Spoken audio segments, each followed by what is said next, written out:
Assalamualaikum warahmatullahi wabarakatuh. Selamat pagi semua. Perkenalkan, nama saya Ahmad Miri dari Prodi S1 Keperawatan dan Profesi S3 Studi Agama Malang. Hari ini akan saya memfokuskan dengan tugas keperawatan keluarga pertemuan 8, yaitu tentang perumusan diagnosa, intervensi, implementasi, dan evaluasi keperawatan keluarga dari kasus pertemuan sebelumnya. Ya.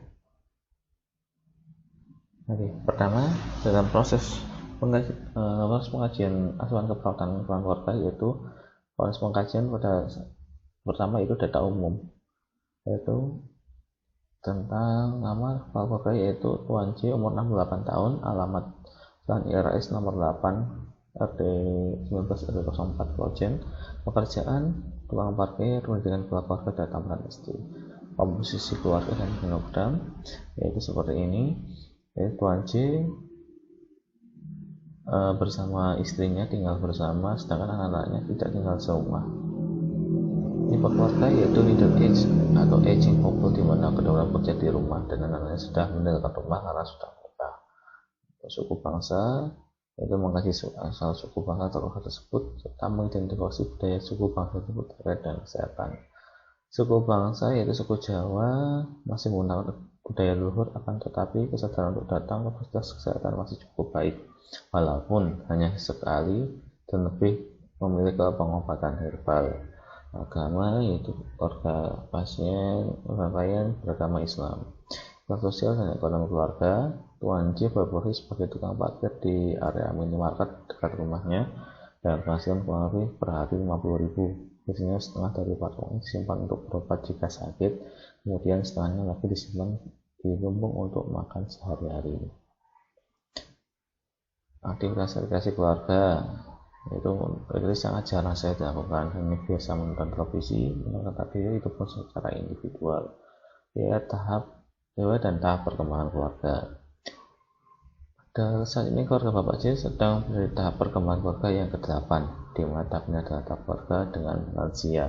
Dari tugas keluarga menurut Friedman, pada keluarga Bapak J telah memenuhi tugas perkembangan sebagai berikut, yaitu mempertahankan peraturan hidup yang memuaskan, di mana keluarga ini berusaha menciptakan hidup bersama tanpa harus ikut anaknya, karena keluarga ini masih mampu hidup tanpa harus bergantung pada orang lain.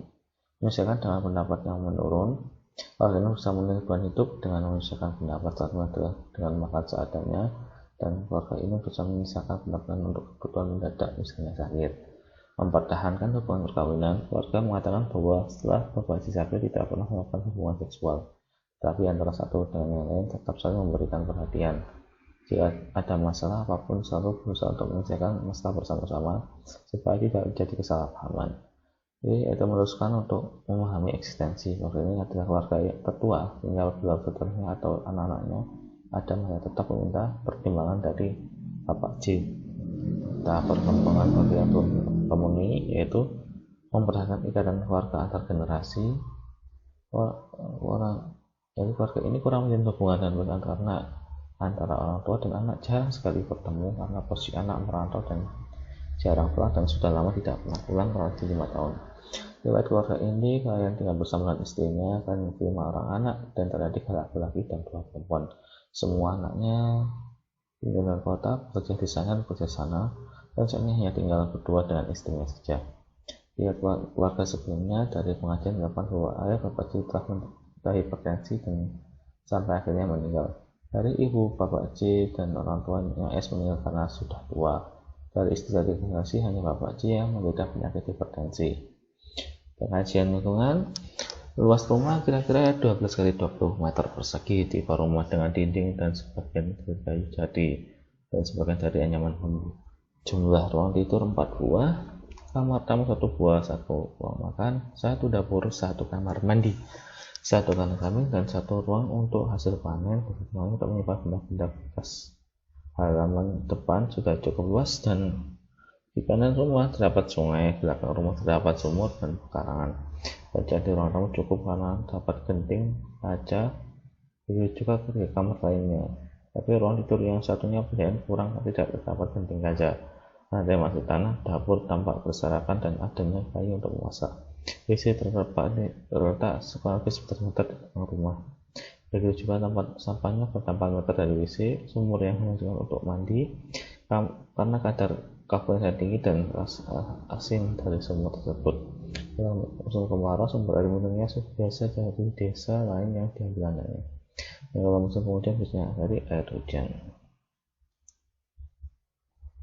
Karakteristik tetangga dan komunitas RW menjelaskan mengenai karakteristik tetangga dan komunitas tempat yang meliputi kebiasaan tetangga bertoleransi dan kepedulian tinggi. Bila ada tetangga yang sakit, segera menyarankan untuk berobat ke Vaskes terdekat. Lingkungan fisik sekitar aman, dalam artian jauh dari pembuangan sampah dan tempat-tempat penyebab penyakit. Lingkungan bersih, aturan kesepakatan penduduk setempat desa mempunyai kesepakatan diharapkan apabila ada keluarga sakit harap segera lapor tokoh masyarakat setempat agar segera ditindaklanjuti apabila membutuhkan bantuan. Budaya setempat dan protokol kesehatan, warga setempat tidak memiliki budaya khusus tertentu untuk mengatasi masalah kesehatan. Mereka boleh membuat keobatannya pasien terdekat jika sedang sakit. Mobilitas geografis keluarga. Mobilitas geografis keluarga dilakukan dengan kebiasaan keluarga berpindah tempat yang dengan mantap tidak berpindah-pindah tempat. Mobilitas geografis keluarga dilakukan dengan satu itu pertemuan keluarga dan interaksi dengan keluarga sehatannya, menuliskan mengenai waktu yang digunakan keluarga dan ada sejumlah interaksi keluarga. Lain aktif mengikuti kegiatan sosial di desa, tapi saat ini sedang sakit sehingga tidak aktif mengikuti. Interaksi klien dan lingkungan sekitar cukup baik. Dalam sistem pendukung keluarga, dalam hal kesehatan, setempat selalu mendukung dalam artian selalu tanggap untuk mengatasi keluhan klien, tapi dalam hal tindakan selanjutnya silakan sepenuhnya kepada keluarga. Struktur keluarga yaitu satu, pola komunikasi keluarga. Dalam ini masih masalah biasanya dimusahkan untuk menyelesaikan masalah, tapi biasanya yang paling sering mengambil keputusan adalah bapak itu sendiri. Bentuk keluarga, kemampuan anggota keluarga mengendalikan perilaku klien, mampu mengendalikan perilaku saat berada di masyarakat. Struktur peran klien sebagai keluarga seharusnya mampu menghidupi kebutuhan keluarga. Norma keluarga menjelaskan mengenai nilai dan norma yang dianut dan keluarga yang berhubungan dan kesehatan. Keluarga menganut sesuai dengan norma dan nilai yang ada di desa tempat tinggal, berobat ke Vaskes terdekat bila sedang sakit dan dilakukan hanya sesekali saja. Fungsi keluarga yaitu fungsi afektif, hal yang perlu dikaji dan gambaran diri anggota keluarga, perasaan dan dimiliki keluarga. Dukungan keluarga terhadap anggota keluarga lainnya, bagaimana kehangatan tercipta pada anggota keluarga dan bagaimana keluarga mengembangkan sikap saling menghargai. Kondisi keluarga saat ini, anak kurang mendukung kondisi keluarga karena anak merantau dan jarang pulang. Fungsi sosialisasi, interaksi dan hubungan dengan keluarga tidak harmonis, tidak disebut perilaku sosial yang tidak karena individu tidak mengingat apa. Fungsi perawatan kesehatan, misalnya sejauh mana keluarga menyediakan makanan, pakaian, perlindungan, serta merawat anggota yang sakit. Sejauh mana pengetahuan keluarga mengenai sehat sakit bersangkutan keluarga dalam melaksanakan perawatan kesehatan dapat dilihat dari kemampuan keluarga dalam melaksanakan 5 tugas kesehatan keluarga, yaitu keluarga mampu mengenal masalah kesehatan, mengambil keputusan, melakukan tindakan, melakukan perawatan terhadap anggota keluarga yang sakit, menciptakan lingkungan yang dapat menjaga kesehatan. Mereka mampu memanfaatkan fasilitas kesehatan yang dapat di lingkungan tersebut. Hal ini perlu dikaji sejauh mana melakukan pertemuan keluarga, yaitu untuk mengetahui kemampuan keluarga yang perlu dikaji ada sejauh mana keluarga memahami fakta-fakta dari masalah kesehatan yang diliputi, pengertian tanda gejala, faktor cepat, dan mempengaruhi serta persepsi keluarga terhadap masalah. Keluarga mulai penyakitnya sangat kurang, ada dengan klien ditanya tentang pengertian penyakitnya tidak tahu. Untuk mengetahui kemampuan urusan tindakan kesehatan tertentu dikaji sejauh mana kemampuan keluarga mengerti sifat dan luasnya masalah. Tidak. Apakah masalah kesehatan keluarga? Ya. Apakah keluarga merasa menyerah terhadap masalah yang dalamnya? Ya. Apakah keluarga merasa takut akan akibat dari penyakit? Ya. Apakah keluarga mempunyai sikap negatif terhadap masalah kesehatan? Tidak. Apakah keluarga dapat menjangkau fasilitas kesehatan yang ada? Iya. Yang ketiga, mengetahui sejauh mana kemampuan keluarga merawat anggota keluarga yang sakit, termasuk kemampuan melakukan dan menggunakan sumber atau fasilitas kesehatan yang ada di masyarakat. Keluarga tinggal satu rumah, tidak begitu peka terhadap sakit dan tidak pasien. Keluarga tidak mampu mengenal masalah kesehatan tentang penyakit hipertensi. Hal ini ditunjukkan dengan keluarga mengetahui bahwa tekanan darah tinggi itu darahnya banyak atau tinggi. dan dampak informasi keluarga juga tidak mengerti, sehingga keputusan yang juga terbatas dan tidak tepat. Keluarga juga tidak mengerti bagaimana cara memodifikasi lingkungan. Keluarga hanya tahu Bapak J tidak boleh makan yang asin-asin, begitu juga cara merawat Bapak J, dan Bapak J tidak bisa jika sakit atau tidak pernah kontrol tensi. Fungsi reproduksi, hal ini dikaji mengenai fungsi keluarga adalah berapa jumlah anak, 5, banyak keluarga merencanakan urun tanpa adanya rencana. Ada apa yang digunakan dalam upaya mengurangi jumlah anggota keluarga melalui program KB. Fungsi ekonomi, hal yang perlu dikaji mengenai fungsi ekonomi keluarga adalah 1. Sejauh mana keluarga memenuhi kebutuhan sandang, pangan, dan papan.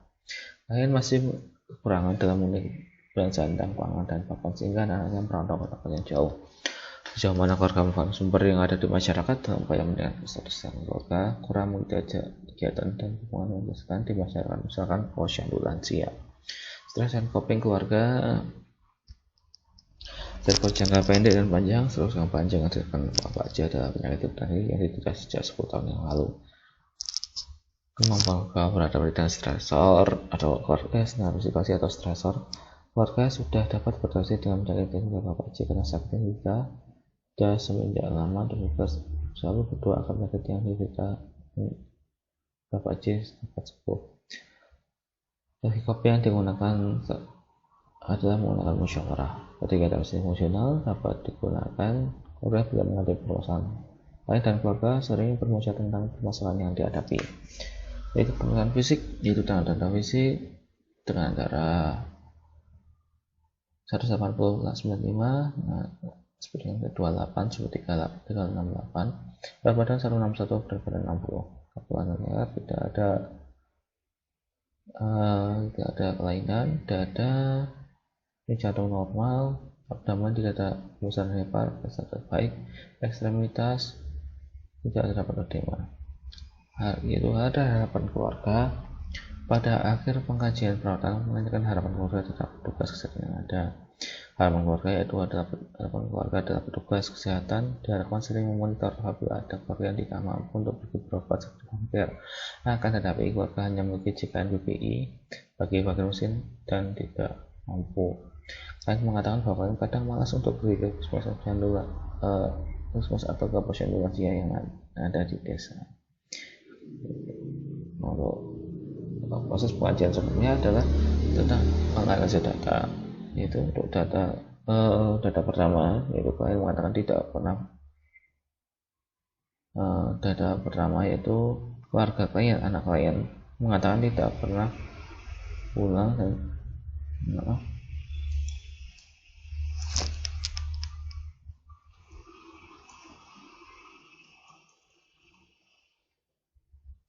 anak kalian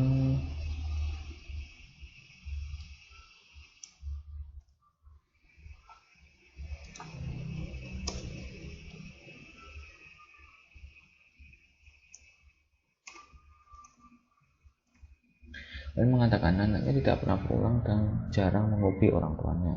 Tetapi bahasa ini tidak ada rasa perasaan yang dimiliki dan dimiliki hubungan antar anggota keluarga tidak ada. Bila sikap saling menghargai, anaknya sudah 5 tahun tidak pernah pulang ke rumah semenjak merantau. Itu ideologinya adalah hubungan keluarga ambivalen. Diagnosa keperawatan tidak mempunyai coping keluarga berhubungan dengan pola coping yang berbeda di antara kalian dan orang terdekat atau anak-anak. Untuk data kedua yaitu mengatakan bahwa kesehatan saat ini terganggu. Data objektif anak lain sudah lama tidak pulang. Dengan rasa 5 tahun yang lalu kalian hanya berobat dengan obat warung. Anak lain yang sering memperhatikan sudah tinggal satu rumah dengan kalian sudah menikah dan bersama suaminya. Itu kalian adalah pokok aktif. Ya, ideologi yaitu perilaku kesehatan cenderung berisiko karena kurang dukungan dari keluarga dan pemilihan gaya hidup yang tidak sehat. Yaitu perilaku kesehatan cenderung berisiko berhubungan dengan tidak adekuatan dukungan sosial dari anak-anaknya, dibandingkan dengan yang tidak pernah pulang ke rumah sejak 5 tahun yang lalu. Prioritas masalah, cara menyelesaikan masalah keperawatan adalah dengan menggunakan scoring. Komponen dari prioritas masalah keperawatan keluarga adalah kriteria, bobot, dan pembenaran. Kriteria masalah keluarga ini adalah berikut ini: sifat masalah. Kriteria dan sifat masalah ini dapat ditentukan dengan melihat kategori dan jenis keperawatan. Adapun skornya adalah dengan ukuran potensial skor 1 dengan ukuran resiko skor 2 dan dengan ukuran aktual dengan skor 3. Kriteria kedua adalah kemungkinan untuk diubah. Ini dapat ditentukan dengan melihat pengetahuan sumber daya keluarga, sumber daya perawatan yang tersedia, dan dukungan masyarakat. Kriteria kemungkinan untuk diubah skornya terdiri atas mudah dengan skor 2, sebagian dengan skor 1, dan tidak dapat dengan skor 0. Kriteria ketiga adalah potensial untuk dicegah. Kriteria ini dapat ditentukan dengan melihat kebutuhan masalah, lama masalah, dan tindakan yang bisa dilakukan. Skor dari kriteria ini di atas tinggi skor 3, cukup 2, dan rendah dengan skor 1. Kriteria terakhir adalah menonjolnya masalah. Kriteria dapat ditentukan berdasarkan persepsi keluarga dalam melihat masalah. Dengan dari kriteria ini di atas segera dengan skor 2, tidak perlu segera dengan skor 1, tidak dirasakan dengan skor 0. Cara memperhitungnya sebagai berikut. Menentukan skor macam kriteria setiap masalah keperawatan yang terjadi. Skor yang ditentukan akan dibagi dengan nilai tertinggi, kemudian dikalikan dengan bobot dari masing-masing kriteria. Bobot merupakan nilai konstanta dari setiap kriteria dan tidak bisa diubah. Jumlah skor dari masing-masing kriteria untuk diagnosis keperawatan keluarga. Skor tertinggi yang diperlukan adalah skor yang prioritas. Untuk diagnosa pertama, ketidakmampuan coping keluarga bukan dengan kopi yang berbeda dengan orang terdekat atau anak. Itu sifat masalah, skornya adalah 3 dan bobot 1, skornya yaitu 1. Kemungkinan masalah yang dapat diubah tidak dapat, skor 0, bobot 2, skor 0. Potensial masalah dicegah rendah, skor 1, bobot 1, itu ya 1/3. Menanggapi masalah segera dengan skor 2, bobot 1, dan skor adalah 1. Total skor adalah 2, 1/3. Dari kesalahan cenderung berisiko dengan adekuatan dukungan sosial, skor 3, bobot 1 dengan skor 1. Kemungkinan masalah dapat diubah sebagian, skor 2, bobot 2, skor 2. Potensial masalah dicegah, skor 1, bobot 1, skor 1/3. Menjawab masalah tidak dirasakan, skor 1,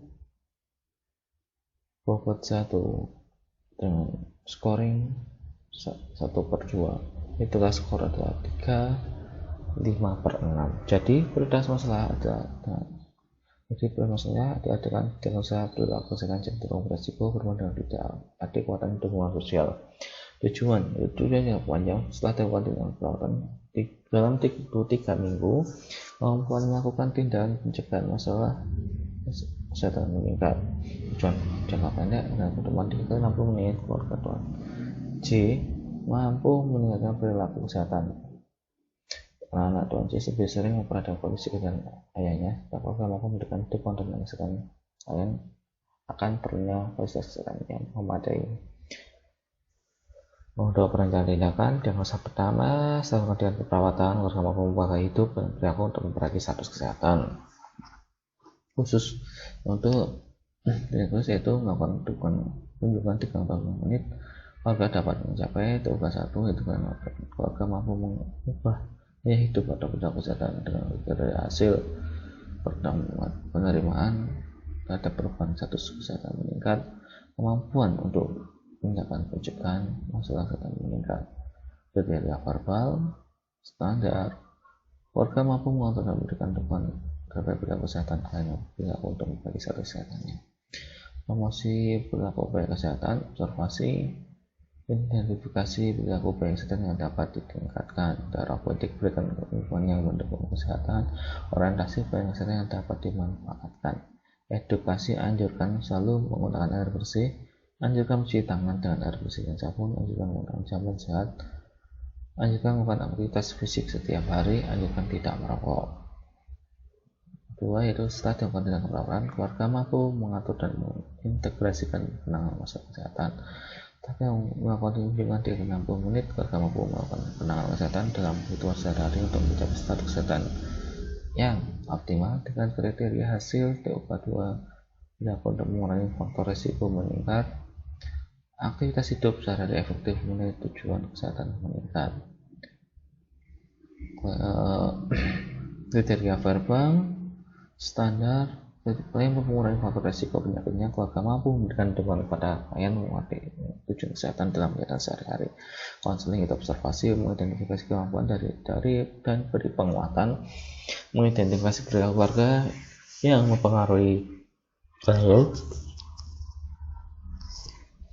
Terapeutik bina hubungan terapeutik berdasarkan rasa percaya dan penghargaan, beri empati, kehangatan, kejujuran, berikan privasi dan pertahankan kerahasiaan, fasilitasi untuk mengidentifikasi masalah, edukasi, anjurkan mengekspresikan perasaan, anjurkan untuk membuat daftar alternatif penyelesaian masalah, anjurkan mengganti keputusan maladaptif dengan adaptif, anjurkan untuk menunda pengambilan keputusan saat stres. Ini untuk implementasi yaitu untuk yang pertama, tugas 1 termasuk pembayaran itu sebetulnya dengan pembayaran yang dapat ditingkatkan, memberikan dukungan yang mendukung kesehatan dengan orientasi kesehatan yang dapat dimanfaatkan, edukasi, air bersih, cuci tangan, melakukan jalan sehat, melakukan aktivitas fisik sehari-hari, aktivitas fisik yang ringan terutama, kemudian untuk tidak merokok, konseling, tugas 2, konseling mendeteksi kemampuan untuk penguatan. Nah, ini untuk terapeutiknya, rasa empati, kehangatan, kejujuran, kita rasa observasi dengan kerahasiaan. Berarti untuk mengidentifikasi masalah edukasi, kemudian mendeteksikan perasaan, menganjurkan untuk membuat penyelesaian masalah, melakukan cara adaptif dengan adaptif. Nah, seperti ini untuk evaluasi. Diagnosa pertama itu promosi berjalan subjektif. Kalian mengatakan sekali motif program posyandu lansia. Kalian mengatakan akan periksa puskesmas atau bidan ataupun posyandu lansia bila sedang sakit. Keluarga objektif melakukan kondisi saat ini sebagai bentuk kebutuhan keluarga terhadap pasien. Frekuensi kita rumah kalian tampak positif dibandingkan saat kajian. Bisa tujuan sebagian tercapai, perencanaan menjadikan keluarga tetap memperhatikan kesehatan pasien dan memberikan dukungan terhadap perilaku adaptif pasien, menganjurkan untuk selalu berperilaku hidup sehat, menganjurkan cara mengurangi frekuensi merokok dengan memberikan kegiatan yang lebih positif. Titik kedua, konseling subjektif, yaitu kalian mengatakan jika kalian dirasa sudah mengantar pasien pergi berobat, kalian mengatakan kondisi semakin jika mereka bertengkar dan akhirnya sudah jarang bertengkar. Objektif keluarga sedang memberikan dukungan terhadap kondisi yang saat ini. Pasien dan keluarga mampu membuat alternatif penyelesaian masalah. Sedikit demi sedikit mulai mengurangi frekuensi rokok. Untuk perencanaan wajib untuk menjalankan kegiatan ini adaptif, menjalankan untuk melaksanakan daftar penyelesaian masalah yang dibuat, yang tetap mengontrol dan memperhatikan perkembangan kesehatan pasien dengan mengurangi merokok. Oke, terima kasih. Sekian presentasi dari saya. Mungkin untuk ada salah kata ataupun kekurangan dalam pengerjaan tugas, saya mengucapkan mohon maaf sebesarnya. Terima kasih. Wassalamualaikum warahmatullahi wabarakatuh.